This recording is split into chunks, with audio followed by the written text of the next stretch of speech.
और जिस नारी का पति प्रसन्न है तो समझ लो उससे भगवान भी प्रसन्न है। दिन भर बैठकर मंदिर में हो पूजा करो और अपने पति को समय पर भोजन भी ना दो, तुम्हारी पूजा से भगवान खुश नहीं होगा कि वो देख रहा समझ रहा है कि अपने पति को तो भूखों मार रही और हमारा नाम जप रही।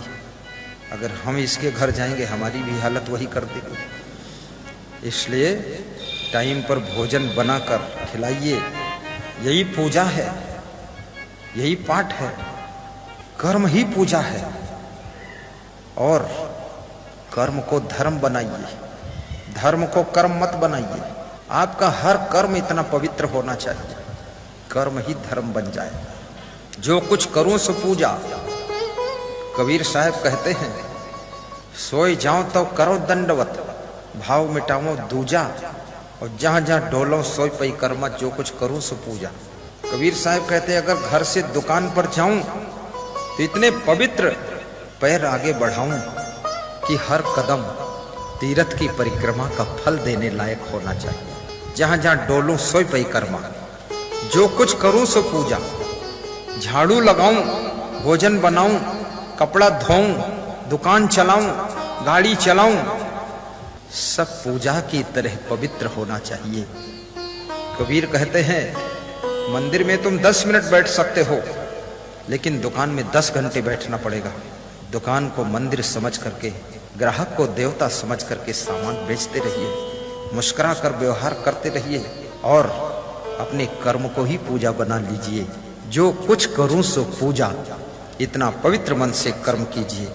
और कबीर साहब तो ये भी कहते हैं, आंख न मूंदो, कान न रूंधो, काया कष्ट न धारो, खुले नैन हंसियस पहचानो, सुंदर रूप निहारो। गुरु गोरखनाथ कहते हैं, हंसीबा खिलीबा धरीबा ध्यानम, हंसूंगा खेलूंगा ध्यान लगाऊंगा। कबीर साहब कहते हैं कि आंख न मूंदो, आंख नहीं मूंदूंगा, कान न रूंधो, कान में अंगुली नहीं डालूंगा।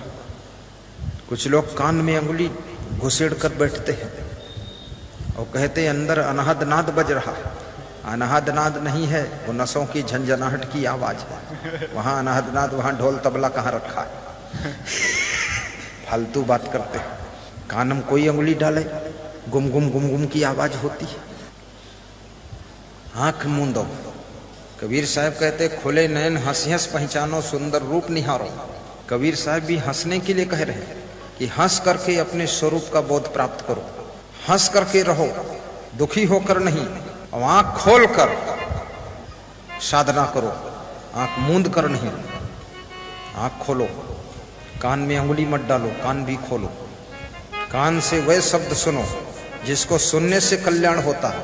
आंख से वह दर्शन करो जिसको दर्शन करने से मार्गदर्शन मिलता है। और हाथों से वह कर्म करो जो कर्म ही धर्म बन जाता है। और पैरों से उस पथ पर चलो जिस पथ पर चलने से कल्याण का रास्ता साफ होता चला जाता है। जहाँ जहाँ डोलों सोई पई कर्मा, जो कुछ करूं सो पूजा।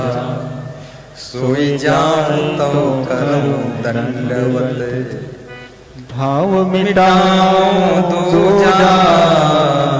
संतो सहज समाधि भली, संतो सहज समाधि भली। कबीर साहब कहते, जब सो जाऊं तो समझो दंडवत प्रणाम कर रहा। दंडवत कितनी देर करोगे? थोड़ी देर करोगे, 5 मिनट करोगे, 1 मिनट करोगे, लेकिन दंडवत की तरह जब सोइए तो आपका सोना भी दंडवत होना चाहिए। जो कुछ करूं सो पूजा। सोई जाऊं तो करूं दंडवत। सोइए, वो भी पवित्र भाव से सोइए, पवित्र भाव से सोइए। कभी भी ईर्ष्या द्वेष लेकर मत सोइए, क्रोध में मत सोइए, नींद नहीं आएगी। नफरत में मत सोइए, दुख लेकर मत सोइए, प्रसन्नता लेकर सोइए, निश्चिंतता लेकर सोइए। और 3 बजे रात को और 9 बजे रात को आपके दिमाग में, आपकी खोपड़ी के अंदर चिकित्सा विज्ञान कहती है एक ऐसा केमिकल बनता है 9 बजे और फिर वो 3 बजे बनता है सुबह, जिसके बनने से तुमको नींद आने लगती है। इसलिए अगर आपका शरीर स्वस्थ है तो 9 बजे आपको जम्हाई आने लग जाएगी, नींद आने लग जाएगी।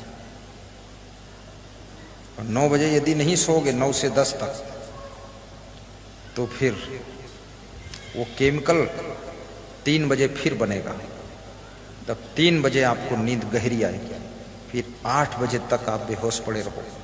वो 6 घंटे 5 घंटे बेहोश करता है केमिकल। जल्दी सोना जल्दी उठना, घूमने जाना सुबह। जल्दी सोना जल्दी उठना, घूमने जाना सुबह। राजे गरज है ये, राजे गरज है ये।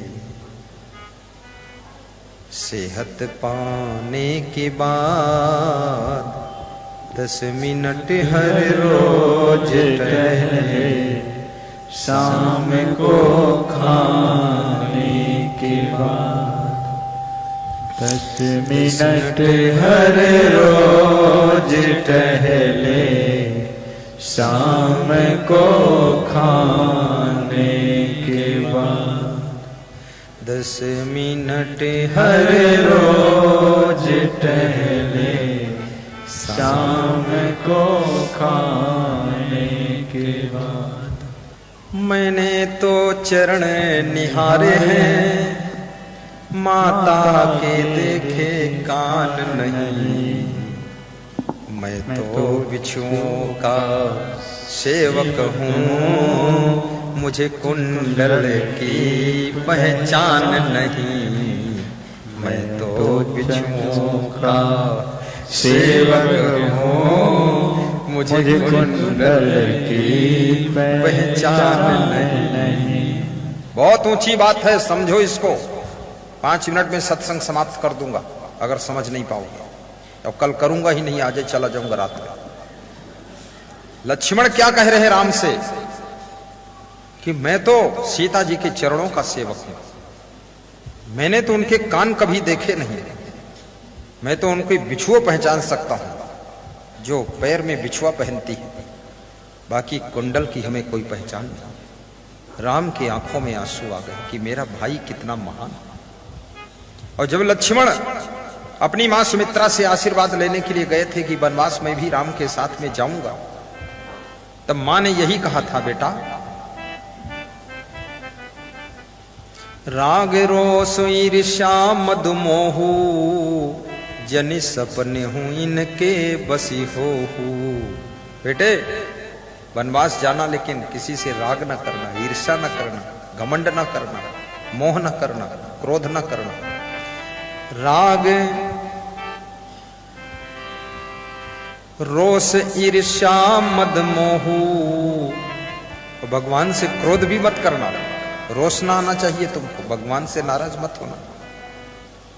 जनीन के सपने हूँ बसे हो, सकल प्रकार विकार बिहाई, मन क्रम वचन कर्यो स्यो काई।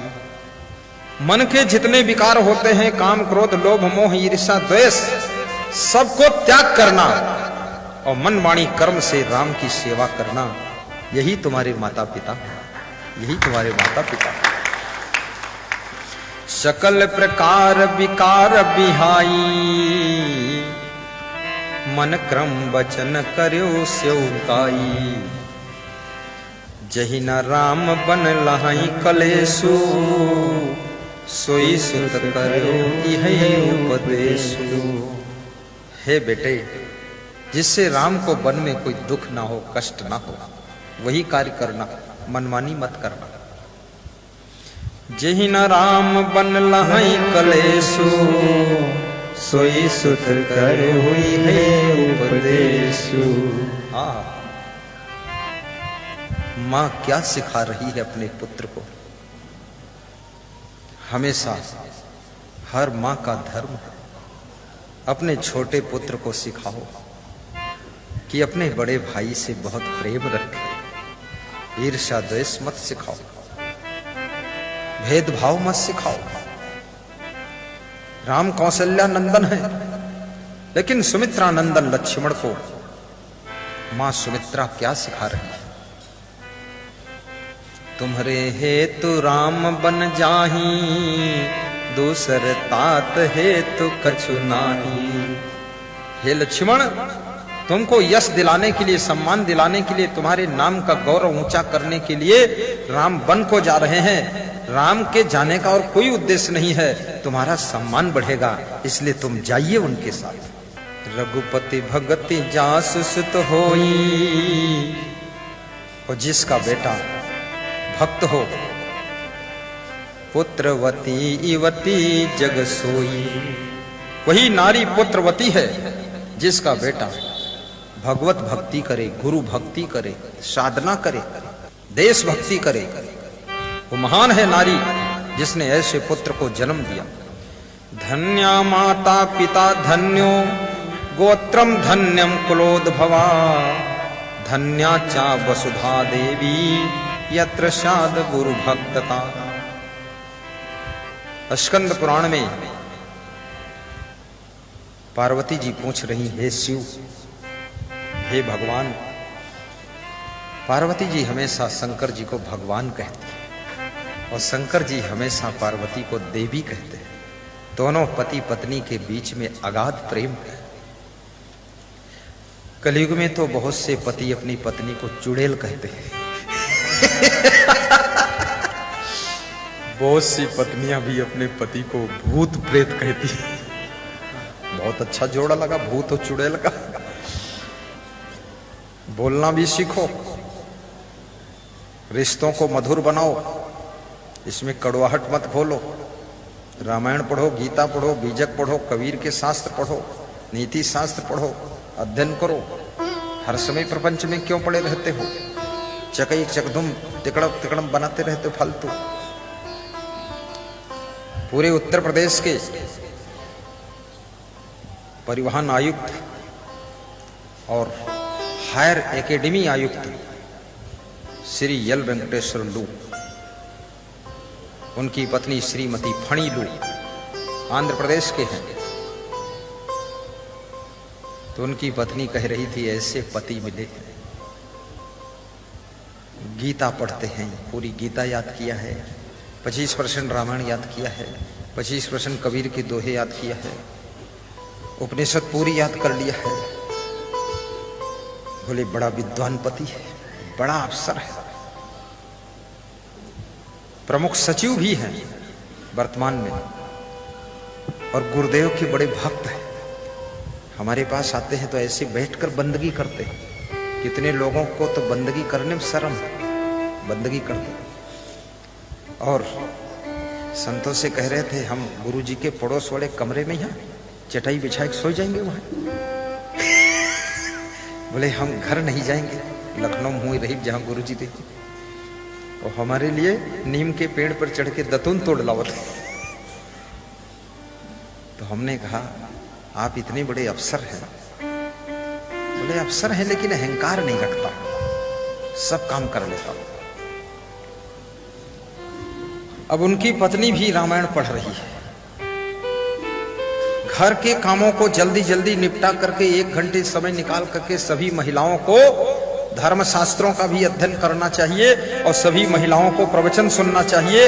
याद रखना, इससे टेंशन खत्म होगी, बीमारी खत्म होगी, घर में सुख आएगा, शांति आएगी, भक्ति बढ़ेगी, और घर में वो आएगा जो अभी तक आया नहीं है, ऐसा आनंद मिलेगा।